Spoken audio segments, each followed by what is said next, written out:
there, and welcome to the Majestic Talks Show. I'm Latasha Morgan, certified Christian life coach, certified professional life coach, board certified master Christian mental health coach, and a whole lot of other good goodies, y'all. I have a question for you. What happens when you know something has changed in your body, but you leave the appointment wondering whether anyone actually heard you?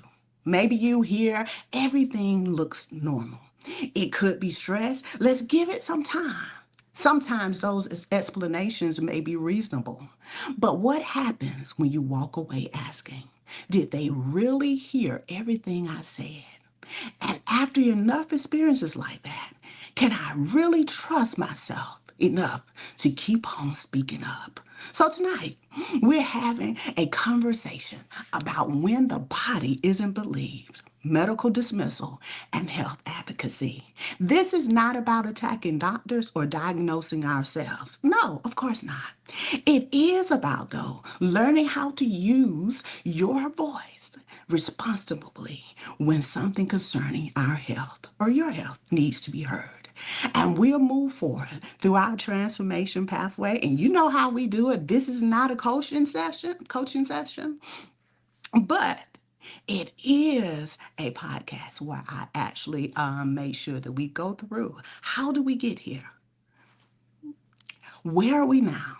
And how can we heal and move forward? And the transformation pathway, heal, grow, and walk. So are you ready to get started with this conversation? I hope I am. So let's welcome Melissa Armstrong, who is our guest tonight. Hello, Melissa. How are you? Hi, I'm doing well. How are you? I'm blessed. Welcome to the Majestic Talks Show.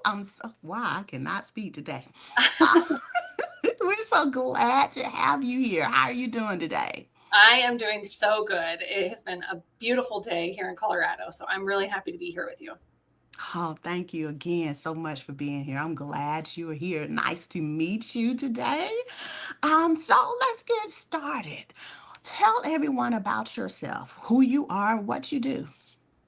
Sure. My name is Melissa Armstrong. I live in Colorado with my two boys. They're 6 and 10, and my husband. We've been together 25 years this coming Oh, April. And I am a nurse by trade. I have 16 years of experience. And I worked in traditional medicine for many, many years, started my career in the ICU, and about 5 years ago transitioned out of that system and opened my own private health consulting practice where I now am a faith-based holistic health coach where I specialize in helping women recover from trauma and anxiety naturally without pills and procedures. okay, that's awesome. Thank you for the work that you do. So let's start. Our scripture comes from Proverbs chapter 31, verses 8 through 9. And it begins with speak up for those who cannot speak for themselves. But the Amplified Version says, open your mouth for the mute, for the rights of all who are unfortunate and defenseless. So it's a biblical context in justice and advocacy for vulnerable people. But there's a principle here that fits for us tonight. Sometimes responsible advocacy requires us to use our own voice. And asking questions isn't automatically a way of disrespecting the medical provider that you're seeing. But seeking understanding does not make you difficult either. But faith, and oftentimes we see having faith as that means that we should stay silent and shouldn't say anything because we should believe, the report of the Lord. And we do, right? But that doesn't mean that we shouldn't speak up for ourselves. So tonight's conversation is educational and faith based. Like I said, and it always is. And we're not diagnosing anybody, any medical conditions. We're not telling you what you should do. We're just having a good, open conversation about healthcare and how we should advocate for ourselves. So let's get started. Like I said before, we have 3 sections, right? I'm going to start with section 1. How do we get here? The heal section. So heal is release the past and restore your heart. And like I often do, use a story. So we're going to use Rachel today. She's going to be our little fictional character today. And we're going to use her because everyone has a different learning style, right? So we want to use her so people can walk through her experience. So, for much of our medical history, so we're talking about how do we get here, we got to have a little history of how we got here. And I didn't know this until I looked it up. For most of our medical history, healthcare followed what it was called a paternalistic model. When the physician, he knew everything, and you just went by what he said. He did whatever he wanted to. But now, since things have changed, we involve the professional is involved, but the patient is also, because of course it's their learned and lived experience, it's their body, so they know what's going on. So Rachel, like I said, is our character. And she represents many races, ages, and backgrounds. Rachel knows something has changed in her body. She has not diagnosed herself. She simply knows this is not normal for me. She makes an appointment with a physician. She explains what she is experiencing. Maybe stress is suggested. Maybe more time is needed. Maybe testing has not revealed an answer, but Rachel leaves thinking, did they actually hear me? Melissa, have you ever been in that moment, in that situation? Can you take us back to a moment where you realize this is more than not having an answer? I generally do not feel heard. What made that moment stand out to you? Yeah, I wish I could say no, honestly, but like I've unfortunately been in that situation both personally and professionally many, many times. Mm-hmm. My background is in nursing, but before I, was deep into my career, I was a patient myself, and I got into nursing after experiencing lots of trauma, childhood trauma, and then some tragic events that happened in my late teen years, and I did what most people do, what Rachel did, and I went to the doctor. And, I had a few short minutes to make my case, if you will, and tell the provider what was going on. And I feel I started to recognize time and time again as I would leave those visits, I was just getting a prescription, frankly. I was given, oh, I know what the problem is. You're experiencing, IBS, you're experiencing anxiety, you're experiencing depression. Like, here, I'm going to write you a prescription. And then it was like, as fast as they could make that diagnosis and write that prescription, here you go, and get out the door. And that's really, I think, how the whole premise of my business even became something that I even considered. What I think the Lord put on my heart was there has to be a different way. There has to be a way where patients can actually feel heard and seen and guided along their journey. So yeah, many, many times I've felt that. And I think the reason why it all stands out to me is because I was so sick when I'm about to be 41. So this is, when I first became a nurse, I was 24 and I was at my sickest, absolutely at my sickest. I was on 7 different prescription medications at one time. I had tons of emotional symptoms, tons of physical symptoms. I felt like garbage. And I felt like nobody was there to actually support me and help me and teach me how to be well. They were just meeting me with those prescriptions. And then when I started to come out of that after several years of living there and like looking back, I was like, oh, that was exactly what I want to prevent other people from going through. So that's really why it stands out to me, is because that's like the pivotal time in my life that shaped my current reality and why I built my business. Okay, that's good. That's good. And yeah, I can understand. There are so many people that feel the same way. They're not heard. They just go into the doctor's office and it's just whatever. I was in my research just looking at all the different things that they were able to do, and it took so much time to get to the place now that we can advocate for ourselves. The many different experiments that doctors did back then because they knew better. Everybody trusted whatever they said, and the different things that took place that harm people. So it's good today that even though we can advocate for ourselves, not many of us do it. And sometimes there are physicians that don't listen. So let's get back to Rachel. Rachel's next appointment feels different. Now she's worried not only about her body, but about how she will be perceived. Not don't say too much. Don't sound emotional. Don't and eventually, she says that I'm making too much of this. And that's how a lot of people do, because when somebody says don't say too much, after you keep hearing that so many times, they're going to just not say anything. They're just going to go with the flow. How many of those people back in the day, back in history, said the same thing? Maybe somebody did speak up for themselves, but somebody told them, no, don't you say anything because the doctor knows better than you. He went to school for it. Listen, girl, what is wrong with you? You don't say anything like that. I'm looking like I'm actually talking to the person. Yeah. Like, don't say anything. It isn't going to hurt you. He knows everything that's best for you. Only the Right. Lord knows what's best for you. To Yeah. me, it was like looking at the history. It was like a parent and a child. Like the doctor was the parent and the patient was the child. They didn't know anything. At least that's what the doctors thought. Some doctors thought. So they just went along with whatever was said.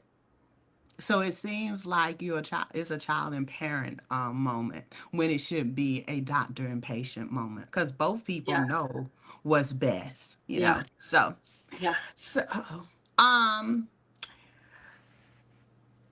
So, did not feeling heard over ever cause you to question yourself, minimize what you were experiencing, or change how you approach future appointments? Oh, 100%. Yeah, absolutely. How can it not, right? You just said, like, when you tell somebody to be quiet so many times, like eventually they just be quiet, right? Like if Mm-hmm. I started to question, like, am I crazy? Am I the one that's crazy here? And yeah, that relationship between with that type of a provider becomes like a hierarchical, that's a hard word to say, but becomes a hierarchy, right? Where like the doctor knows everything and they're kind of on this pedestal, where I believe true healthcare should be a partnership. And I always approach my work now, like with my clients, as like I am I am an expert at a lot of things, right? I'm a seasoned nurse. I know the human body. I know the nervous system. I know trauma. I know health, but you are the expert of you. You know you better than I know you.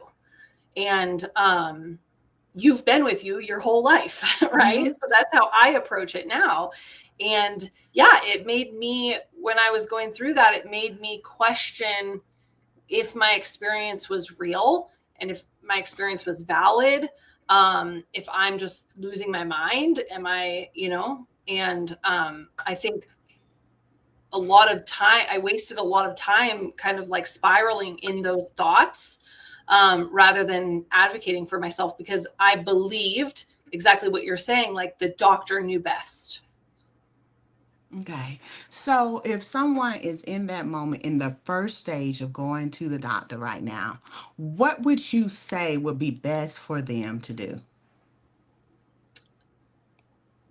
Well, I think there's a couple things, and it's hard to separate like what's the best first thing to do. I think the the there's a couple things that you can actively do, and then there's a couple things that you can think about. Mm-hmm. One thing that you could think about is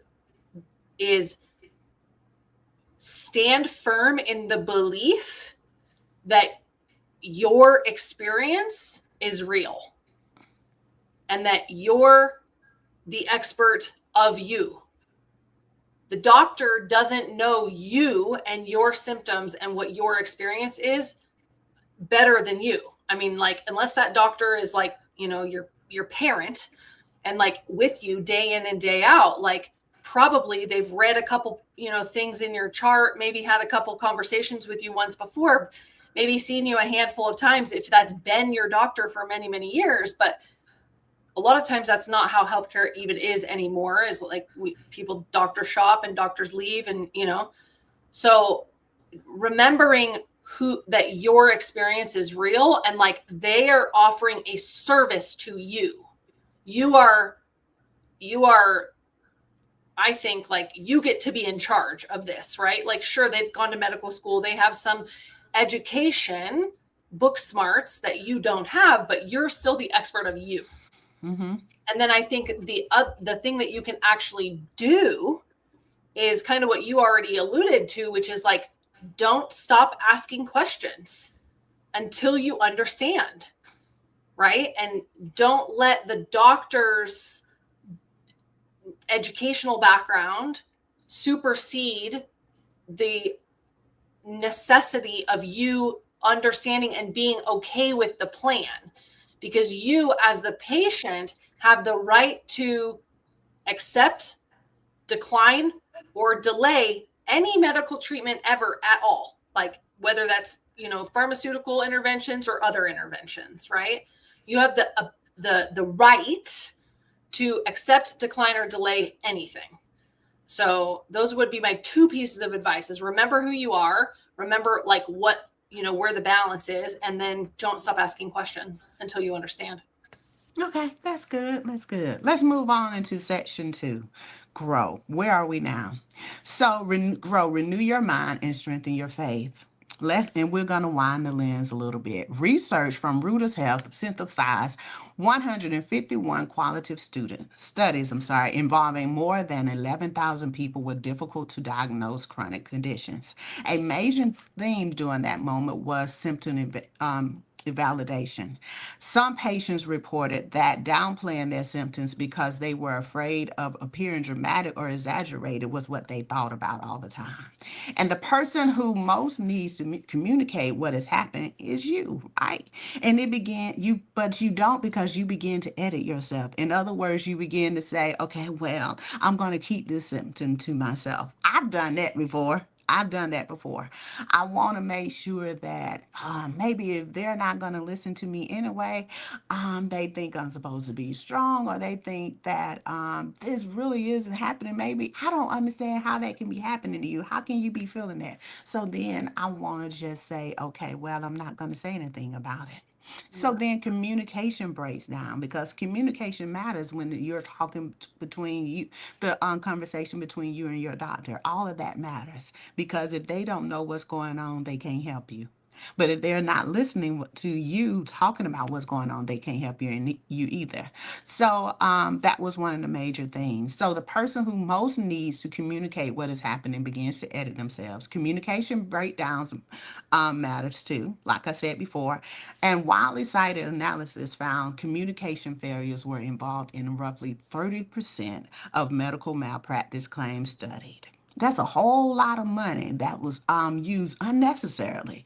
And it is said that they use way more money because taking different tests, because they don't listen to what the patient is saying, or the patient doesn't communicate. So communication matters so much. It is not about your bedside manner. It's not about being nice. It's about making sure you do what's best for you. Um, and not communicating can also affect your trust for the doctor, or the doctor's trust for you. Follow up, safety, and whether people feel comfortable returning for care to that physician. So the point is, this can happen to anyone, and some people may face additional barriers other than just communication, and so on and so forth. So Did you ever experience anything that affected how much you trusted the next healthcare physician or medical provider when you went to another one? Because you've went to one physician, that one didn't listen to you, and you thought you were crazy, so you went to another one, and maybe that one didn't listen to you. Did they make you stop and want to not go to a physician? Yeah. I think ultimately, eventually, like that's why I got out of healthcare entirely, like conventional healthcare, was because, you know, I often say like I was being failed both as a patient and as a professional, because as a patient, all I was getting was kind of this runaround, and every symptom, every time I saw a physician or a provider, I was just given a prescription. And for the record, think that I don't think that most doctors go into it with like go into being a doctor with nefarious intent. I think that they just are a function of a very broken system, and the system as it exists now is really profit over people, and they're taught to like spend as little time as possible with the patient, because when you could get the patient out faster, you're able to see another patient, and then you make more money, right? And I think that's really what it boils down to, is the whole system is driven by money over people now, and that's, a complex issue as it relates to the relationship between doctors and hospitals and the pharmaceutical industry and the insurance industry, and how the whole thing works, like the medical industrial complex works together. But so that was my experience as a patient. And then as a professional, I was seeing that in my patients also. So I was seeing what I have often talked about as like the gap between what I thought I was going to be doing as a nurse and what I was actually doing as a nurse. And in like 2018, 2019 timeframe, I was working in a outpatient primary care clinic, I was in a super autonomous position, where I basically ran my own schedule, and I saw 22 patients a day. I did the whole entire appointment from start to finish. So I would bring them back, take their vitals, assess them, and then if they met protocol, I would prescribe whatever they needed per protocol. And that prescription I'm an RN, so I don't have prescriptive authority, but they had to meet protocol, right? So they had to meet certain criteria. And as long as they met certain criteria, then I could prescribe that to them under the doctor's name, and the doctor would then sign it. And that's what I was seeing in that role, that it was just really this, get them in, get them out, get them in, get them out, and like there was multiple conversations. We don't have time to get into all the details, but there was multiple conversations that I had with both my nurse manager and like our chief of staff in that role, where I was like, listen, I need more time with these patients. Like it's impossible to see all of these patients in such a short period of time. And I was always told, we don't have time. We don't have time.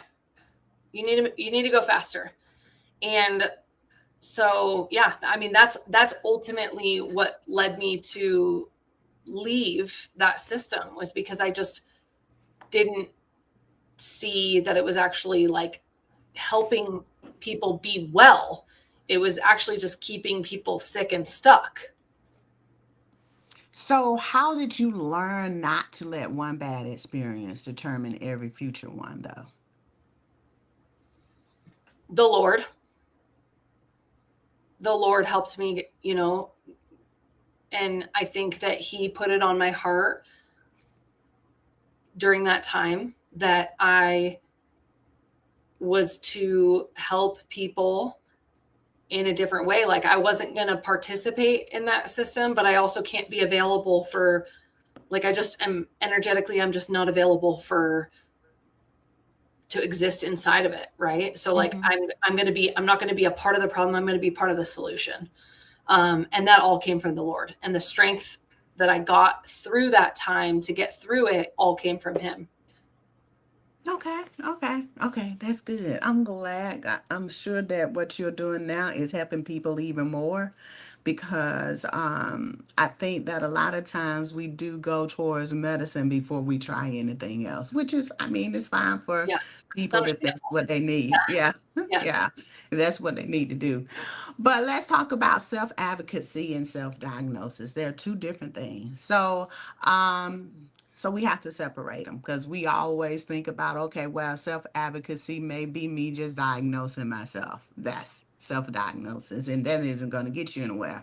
But self advocacy is speaking up for yourself. It's saying, self diagnosis says, I already know exactly what is wrong. You know how we go look up stuff on web. Yeah. uh, Google, Dr. Google. yeah, or chat GPT, Yeah. because it can do that too, or any other AI. We do that.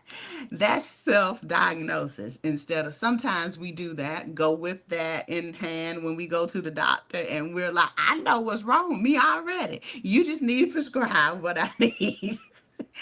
And self-advocacy is not that. It says, I know what I am, what I'm experiencing in my body. I don't have the answer though, but you can help me understand what's happening and what we can do to take care of it, to get it fixed. So one doesn't try to replace the expertise, but they work together. They both participate in the experience. That's the difference between self advocacy and self diagnosis. So um, let's go back to Rachel, our trusted little character, Rachel. She begins growing by preparing differently. So before her next appointment, she writes down when did the feelings begin, the pain began, what she's experiencing, what changed, and what questions she needs to get answered. What happens next if we do not know the cause of what's going on in my body? So Rachel has not become the doctor. She has become prepared. What changed for you, Melissa, when you realized that advocating for yourself did not mean having all the answers? What changed for me when I realized that? I think it made me feel empowered. Um, and I still think like I don't have all the answers. I don't know everything, right? I know a lot of things. I'm really skilled at a lot of things, but like if I break my leg, like you best believe I'm going to the emergency room, right? Like Yeah. because I don't know how to fix my leg. Um, and that would require emergency intervention, right? Um, so I think for me, it became a source of feeling empowered and like, okay, well, they don't have all the answers, but I don't have all the answers either, but I still can trust my own experience enough to know that I deserve an answer and I deserve healthcare. Um, and I think I started to learn to trust my own body and what my body was communicating to me, and leaned into, again, my trust in the Lord. And I believe so firmly that that God created our bodies to heal. And that's not by accident. So I leaned into that belief and I started to allow myself to fully live in that, where I'm like, it doesn't matter. Like I was told I had to be on these medications forever. And I'm like, actually, I think my body can heal. Right. And every doctor at that time was telling me that that was not possible. I was going to be on those medications, but I chose to believe that that was just not true. That I just completely rejected that. And I stood firm in my belief that like the Lord, I mean, he's in the business of doing miracles, and my trust was I guess bigger than my fear. Okay. So that's good. I don't think most people really think about that. Sometimes they just stay in that same mode. Um, and that's where faith comes in. We can pray and prepare. We can trust God and ask questions. We can respect professional expertise and still participate. That's growth. That's growing, not staying in the same place, but growing and maturing so that you can speak up for yourself and still be respectful. So we're going into section 3. How do we move forward? Walk, move boldly, and live on purpose. So Rachel's appointment day comes, right? She walks into the room, same uncertainties, but not the same Rachel because she's healed and she's grown, right? So she has her notes, she listens, and when something is unclear, she says, "Can you explain that another way?" She asks, "What happens next? When do I follow up?" She is not fighting, she is participating, and that is advocacy. Healthy advocacy can mean preparing, communicating clearly, asking questions, requesting clarification, taking notes, and confirming what you understand. Following up appropriately. All of that is growing and maturing to a place where you're advocating for yourself. So, and then when something else is needed, the goal is not to say, then you prove me right, but it is to help me, it is to say that help me understand what's happening and how I should responsibly move forward. What do I need to do now? If I need to take a medication, how long do I need to take it? That's a And good question. yeah, Yeah. and what are the side effects of it? Because we Yep. don't ask about the side effects. Nope. We just now I google the side effects because I want to know what happens if I take blood pressure medication. What happens if I don't take it at the same time every day? Yep. What takes place? So that's saying, okay, that's why you ask questions when you go to the doctor. Sometimes, and that's why it's important to, like we were saying, to communicate because the doctor can suggest a medication, but you may have an allergic reaction to something. And if you don't say anything, because they do ask you, I mean, my doctor asked me, are you allergic to anything? And if you say no, because you don't want to speak up for yourself, you're afraid what somebody is going to say, what's going to happen? You're going to have an allergic reaction that could actually kill you. So Oh that's why it's so important to speak up for yourself. yeah. So I don't think that I've ever not spoken up for myself. I always say what I'm gonna do and what I'm not gonna do. Like I don't want to be stuck with something for the rest of my life. So how can I so if they told me about blood pressure or something like that, I got a medication, but how can I do something differently? What can I do differently that'll keep me from being on this medication for a while? And so the doctor will tell me what I can do. Or what foods do I need to eat Hopefully. to, Yeah.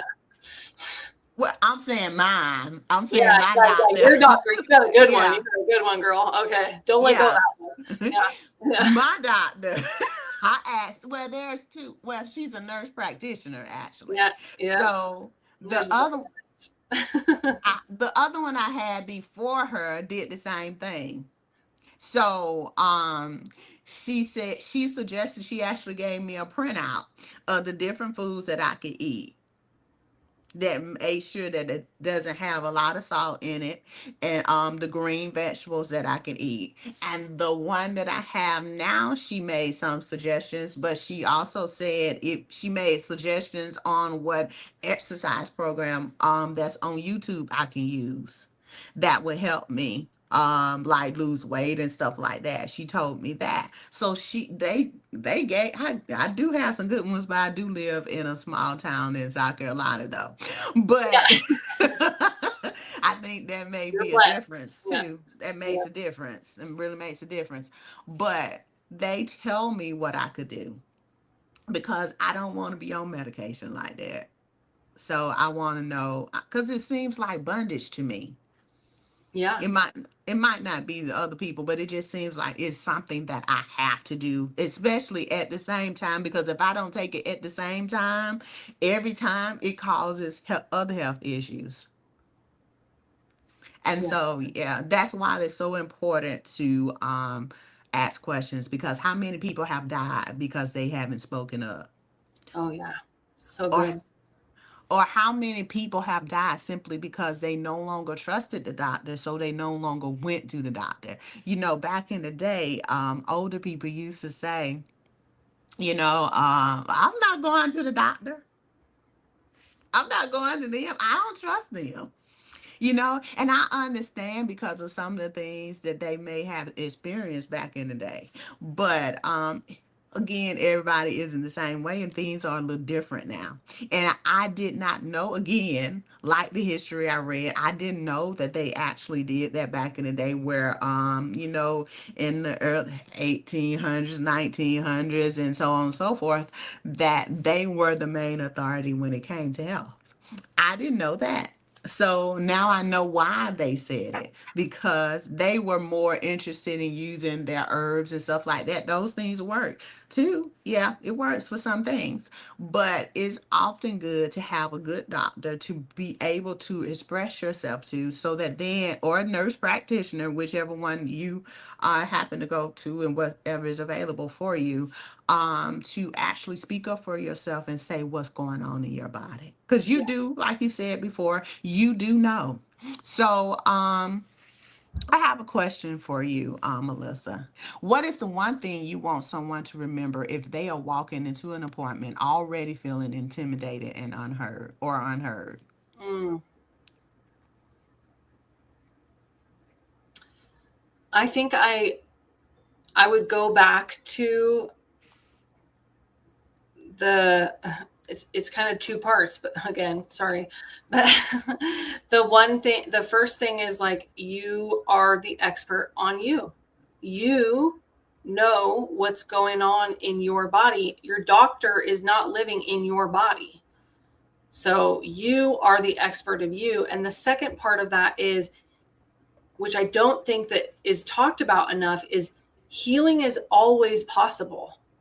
It doesn't matter what the diagnosis is, or what your doctor says, what your history is, how long you've been living with this.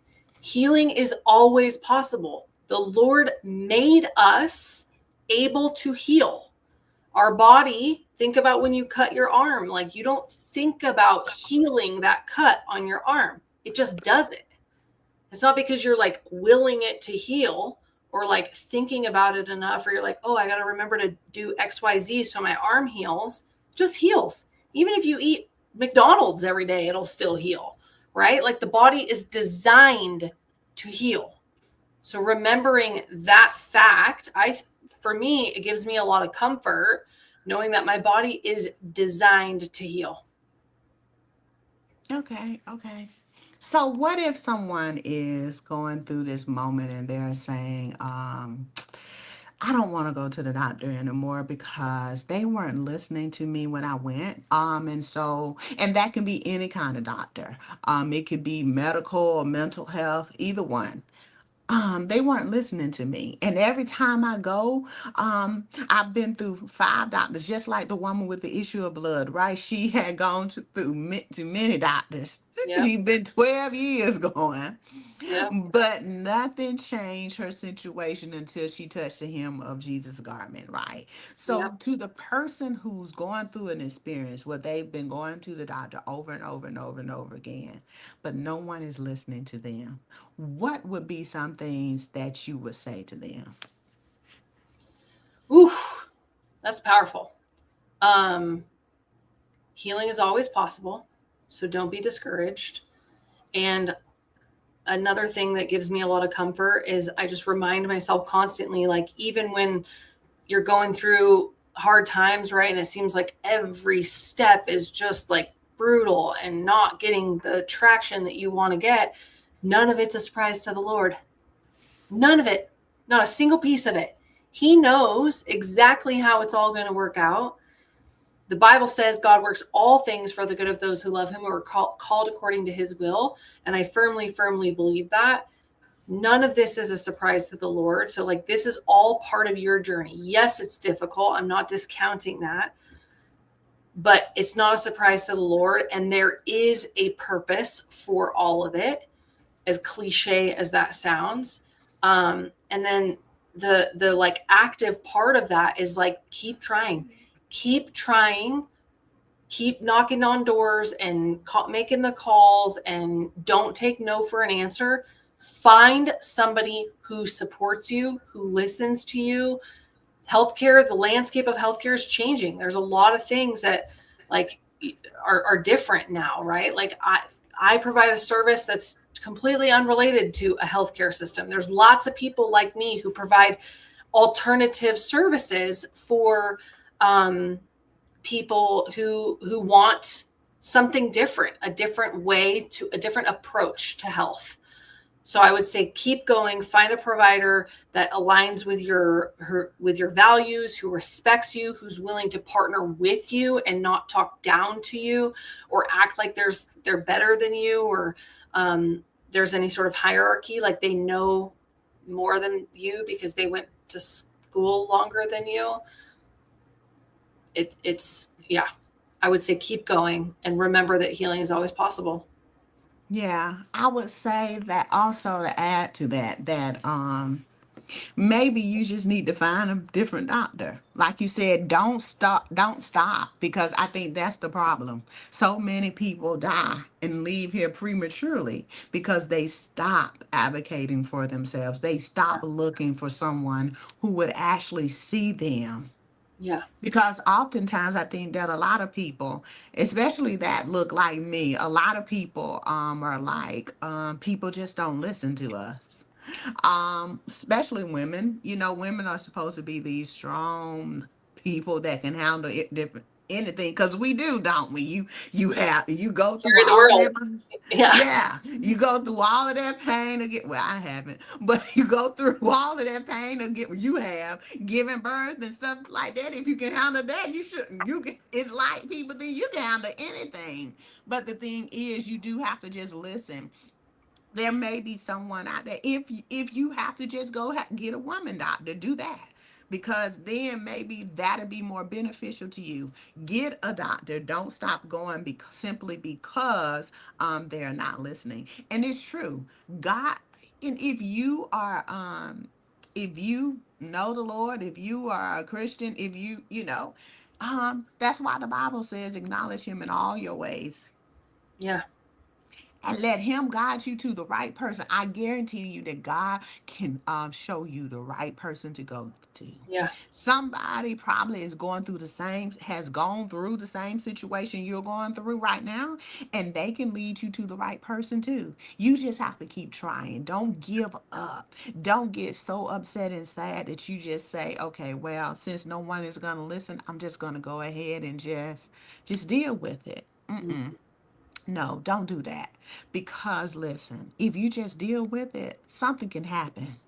And you don't want that thing to happen. You don't want to leave here prematurely. You want to live and flourish in the things that God has called you to flourish in. And somebody is waiting for what's inside of you. So go ahead, keep going, keep pushing, keep doing what you need to do to get to the person that gonna be best for you, to help you with whatever is going on in your body. And for those of you that have been silenced, you have a doctor, but you are afraid of the fact that because someone else didn't listen to you, you're walking into the appointment that you're facing, not saying anything, not speaking up, being silent isn't benefiting you.